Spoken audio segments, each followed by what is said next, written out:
کیا ہے اصلیت کیا ہے قبرستان جانا.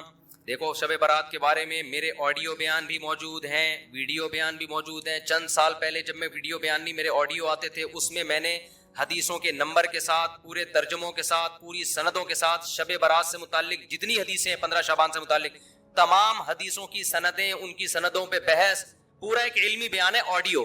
وہ آج بھی یوٹیوب پہ موجود ہے. آپ لکھیں شب برات مفتی طارق مسعود آڈیو بیان یا اولڈ بیان, تو آڈیو بیان آئے گا. پوری سندوں کی, راویوں کی ایک ایک نوک پلک کو اس میں درست کر کے پورا ایک علمی بیان ہے. تو شب برات کے بارے میں آپ کا کانسیپٹ 2 اور 2 4 کی طرح کلیئر ہو جائے گا. سمجھتے ہو کہ نہیں سمجھتے؟ تو اصل تفصیلی بیان تو میرا وہ ہے, کئی سال پہلے ہوا تھا, میرا خیال ہے 2013 یا 12 میں ہوا تھا وہ بیان, آڈیو بیان ہے وہ. تو وہ آپ سن لیں پورے ایک ایک سند حوالوں کے ساتھ, کہ اس میں آپ کو پتا چلے گا یہ 15 شعبان کی اسلام میں حیثیت کیا ہے. تو اس کا 2 منٹ میں خلاصہ پیش کر دیتا ہوں. پہلی بات, قبرستان جانا کسی صحیح حدیث سے ثابت نہیں ہے. ایک روایت ہے سند کے لحاظ سے انتہائی کمزور, اور اگر مان لیا جائے تو زندگی میں ایک دفعہ. ہمارے ہاں ہر سال جایا جاتا ہے, اور وہ بھی نبی چپکے سے گئے. ہمارے ہاں جتھوں کی شکل میں جایا جاتا ہے. تو یہ ساری بدعات ہیں. سمجھ میں آ رہی ہے بات؟ ایک تو وہ حدیث انتہائی کمزور ہے سند کے لحاظ سے, اس سے شرعی مسئلہ ثابت نہیں ہوتا. لہذا ہماری رائے یہی ہے کہ 15 شعبان کو قبرستان ثواب سمجھ کے جانا بدعت عمل ہے, اور ثواب سمجھے بغیر جانا بدعت کی تائید ہے. تو نہ جائیں قبرستان. سمجھتے ہو؟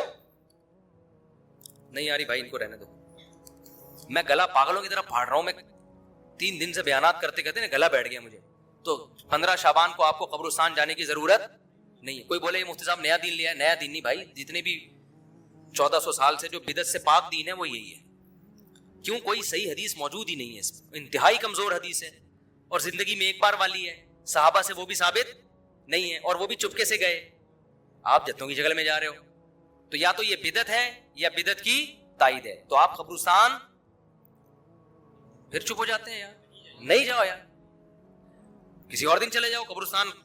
ویسے بھی ان 15 شعبان کو قبرستان میں جو میلے ٹھیلے اور انٹیاں بن سج کے آئی ہوئی ہوتی ہیں نا, مردے فتنوں میں پڑ جاتے ہیں.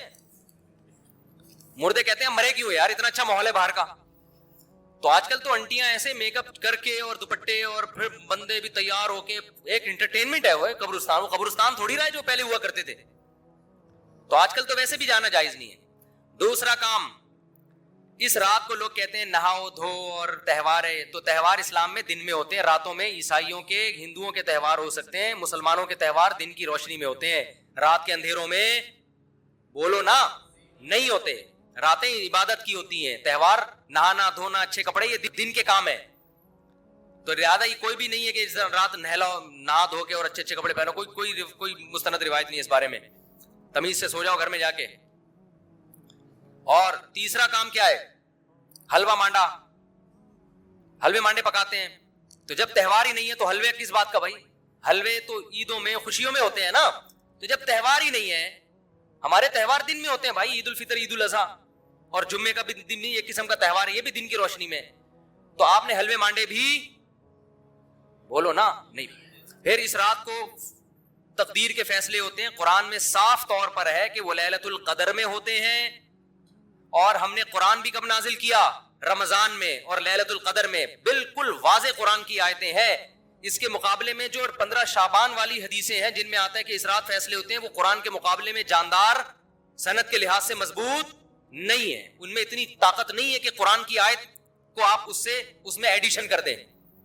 لہذا قرآن سے واضح پتہ چلتا ہے کہ جو فیصلے ہوتے ہیں سال بھر کے وہ شب قدر میں ہوتے ہیں, جو رمضان میں. اور قرآن بھی کب نازل ہوا؟ راجح دلیل کے لحاظ سے راجح بات یہی, اگرچہ بعض علماء نے وہ بھی لکھی, لیکن راجح دلیل کے لحاظ سے یہ بات ہے. 3 باتیں ہو گئیں. چوتھی بات ہے پٹاخے. شب برات کے پٹاخے. تو بھائی یہ تو پٹاخے یہ بھی جائز نہیں ہے. آپ کیوں ایک رات کو ایک عبادت کا عنصر دے کے اس میں پٹاخے پھوڑ رہے ہیں؟ لوگوں کی نیندیں خراب ہوتی ہیں, ہارٹ پیشنٹ پریشان ہو جاتے ہیں, بہت بڑے آگ لگ جاتی ہے بعض دفعہ. یہ عمل بھی حرام ہے, ناجائز ہے. اور کیا ہوتا ہے شب برات میں جلدی بتاؤ؟ عبادت پہ آ رہا ہوں. دن کا روزہ 15 شعبان کا, وہ بھی کسی صحیح حدیث سے ثابت.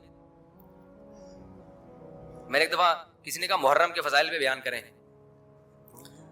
بہت دفعہ مجھے اصرار کیا 1 گھنٹے کا بیان ہو محرم. میں نے بہت جب میرا تنگ کیا تو میں نے بیان کیا. میں نے کہا نبی صلی اللہ علیہ وسلم نے فرمایا, حدیث کا مفہوم ہے, یہ اشہر حرم ہے, محترم مہینہ ہے, 4 محترم مہینوں میں ایک محرم بھی ہے. اور 10 محرم کا روزہ آپ صلی اللہ علیہ وسلم نے اس کی جو بھی حدیث میں فضیلت بیان کی. میں نے کہا وما علینا الا البلاغ. لوگوں نے کہا بھائی کیا بیان کہا؟ میں نے کہا بھائی اتنا ہی ہے. صحیح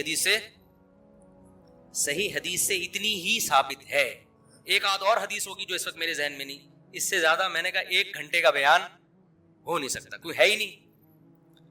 تو آپ کی مرضی کی باتیں ہم نہیں کریں گے, ہم وہ باتیں کریں گے جو اللہ اس کے رسول صلی اللہ علیہ وسلم نے جس طرح بیان کی. خطابت کے جوہر دکھانے کے لیے تو 6 گھنٹے کا بھی بیان ہو سکتا ہے, لیکن اگر آپ نے وہ بات کرنی ہے جو اللہ کے رسول نے بتائی ہے تو جتنی بتائی ہے اتنی ہی آپ کو پارسل کرنی پڑے گی. اپنی طرف سے پارسل کرنے کا ہمارے پاس انتظام, ہم کمپنی ہوتا ہے نا, بعض کمپنی ہے پیک کر کے دے رہی ہوتی ہیں, وہ KFC والوں کو کہتے ہیں وہ جو کمپنی کی پیکنگ ہے وہ ہم آپ کو دیں گے, اپنا شاپر ہمارا الگ تھیلے میں رکھا ہوا ہے, ٹھیک ہے نا, اس کے لیے الگ آرڈر دینا پڑے گا آپ.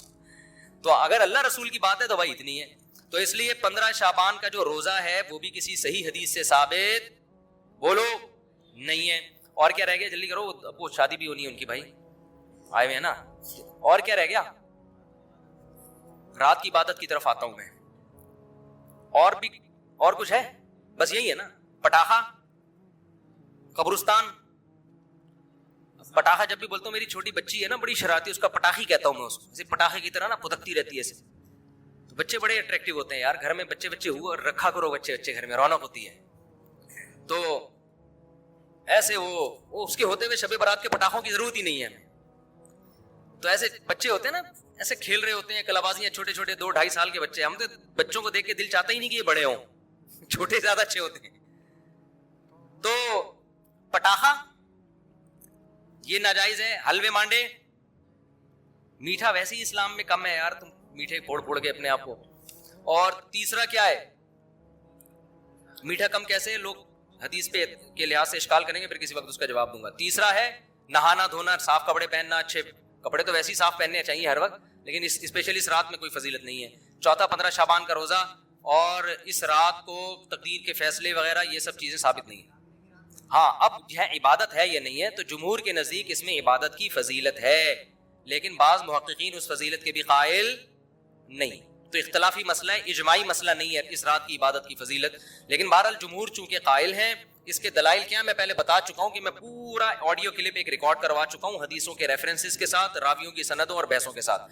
تو بہت ساری حدیثیں, اگرچہ کوئی بھی حدیث صحیح نہیں ہے اس کی فضیلت کے بارے میں, لیکن تعدد طرق کی وجہ سے بہت سے علماء کے نزدیک درجہ حسن کو پہنچی ہوئی ہیں. لہذا کرنے کا کام یہ ہے کہ اگر کوئی کرنا چاہے تو بھائی عبادت کرے, تو اللہ سے امید ہے کہ اس کو اس رات میں عبادت کا ثواب دوسری راتوں کی نسبت زیادہ ملے گا. بعض حضرات اس کے قائل نہیں ہیں. ہاں اب عبادت کا کوئی خاص طریقہ منقول نہیں ہے کہ یہ پہلی رکعت میں یہ اتنی دفعہ پڑھو, دوسری رکعت میں اتنی دفعہ پڑھو. اور نفلی عبادت شریعت ترغیب دیتی ہے گھر میں کرنے کی. افضل کیا ہے کہ گھر میں عبادت کی جائے. اب اگر آپ سمجھتے ہیں گھر میں دل نہیں لگے گا تو پھر مسجد میں آ جائیں, لیکن اجتماعی سطح پہ مسجد میں جماعتوں کی نمازیں قائم کرنا, اجتماعی قرآن خوانیاں کرنا, یہ تمام اعمال بدعت ہے. تو اگر آپ نے عبادت کرنی ہے تو چلو کسی بہانے عبادت کر لو, تو اس میں یہ ہے کہ انفرادی کرنی ہے, بہتر ہے گھر میں کی جائے, نہیں تو مسجد میں کر لیں آ کے.